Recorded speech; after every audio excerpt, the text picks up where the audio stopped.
Patay ang usa ka lalaki human gidunggab. Hinuon sospek na dakpan sa kapulisan. Love triangle ginalantaw sa kapulisan nga motibo sa krimen. Ani ang report ni John D. Esteban.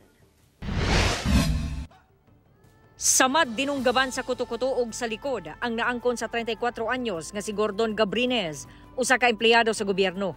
Gawas sa ilahang balay sa Rizal Extension, Barangay 38-D, Davao City. Human kalit gidunggab sa sospek nga si Ravin Sedeño. Sumala sa investigasyon sa San Pedro Police, miangkon kuno ang asawa sa sospek nga katrabaho rapod sa biktima nga dunay nahitabo kanila ni Gabrines kinsa duna say kapuyo. Giadto sa sospek ang biktima sa ilang panimalay kuyog ang asawa. Pagnaog sa taxi, kalit giduol sa sospek ang biktima o gidunggab kini. Nadala pa siya sa ospital apan gideklara gihapon kining dead on arrival. Kalipin sa victim o kaning asawa sa suspect, nagkasinabot karon nga magkita. Upan po ang suspect kay gusto lagi daw unta nga istoryahan, kay nabulgar na malagi daw kuno ang relasyon. Ngadto karon ang suspect kauban na iyang asawa dito sa victim.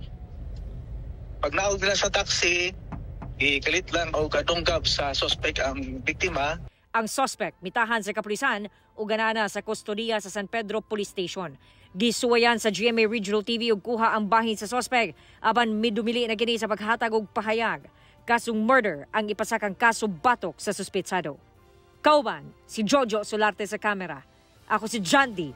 Esteban para sa At Home with GMA Regional TV.